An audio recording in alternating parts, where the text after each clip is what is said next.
खबरों के लिए सब्सक्राइब करिए हमारे YouTube चैनल को और चैनल से अपडेट रहने के लिए बेल आइकन को प्रेस करना ना भूलें।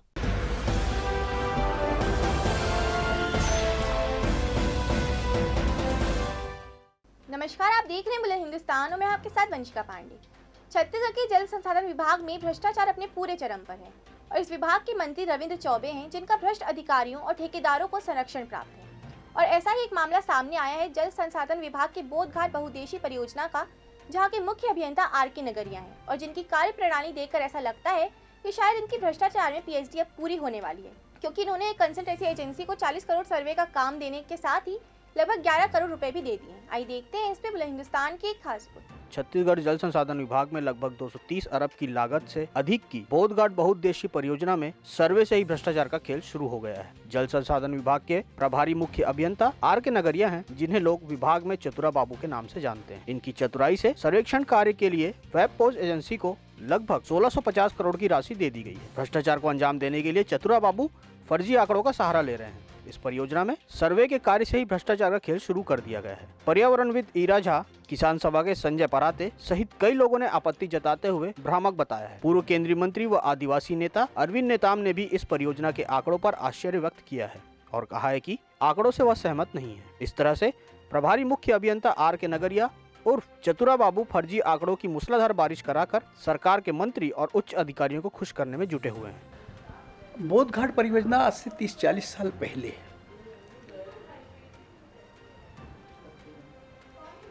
ये बिजली पैदा करने के लिए, मतलब हाइडल इलेक्ट्रिसिटी, पानी से बिजली, पन बिजली के लिए योजना बनाई गई थी।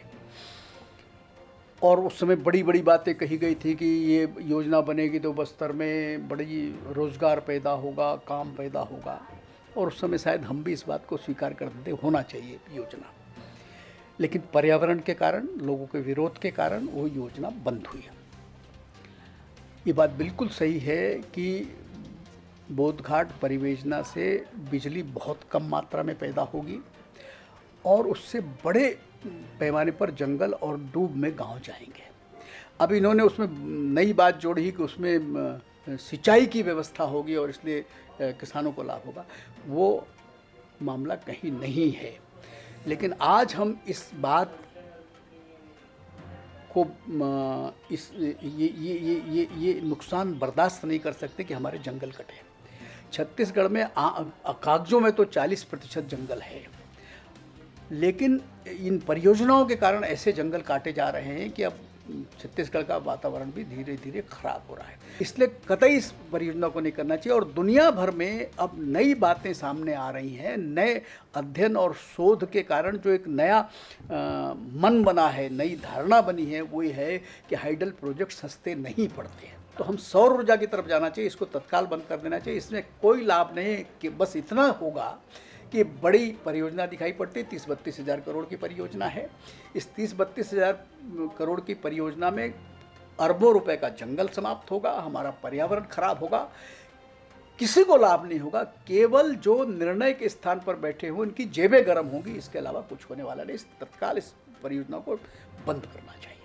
कंसल्टेंसी एजेंसी तो आपको सलाह देगी कि बनना चाहिए कि नहीं बनना चाहिए, बनना चाहिए तो कितना बड़ा बनना चाहिए, यही देगी। लेकिन इसमें सर्वे की ज़रूरत ही नहीं है। सर्वे हुआ था, वहाँ पर तो काम शुरू हो गया था। उस सर्वे की फाइल को निकाल लें, 1 रुपया खर्च करने की ज़रूरत नहीं। खाली आपके 3-4 क्लर्क लगेंगे जो 20 साल 25 साल पहले की फाइल उठाएं और फाइल उठा करके सारी योजना को सामने रखें। क्योंकि नदी भी वही है, स्थान भी वही है, तो उसमें कोई परिवर्तन तो होना नहीं चाहिए। तो स्थिर चीज़ें हैं ना। उसमें उस समय जो सर्वे किया गया था वो सर्वे आज भी काम आएगा। क्योंकि जंगल का सर्वे था, जंगल थोड़ा बहुत घना हुआ होगा, तो पहले 100 पेड़ काटने थे, अब हो सकता है 15 पेड़ काटने पड़े, 115 पेड़ काटने पड़े। ये भी हो सकता है कि लोगों ने और काट लिया हो तो और कम पेड़ काटने पड़ेंगे। इसलिए नए सिरे से सर्वे करने की ज़रूरत नहीं है। ये पैसा भी कंसल्टेंसी जो होती है ना, सलाहकार जो तय करते हैं, ये लोगों को उपकृत करने के लिए होता है और उसमें से कमीशन लेने के लिए होता है।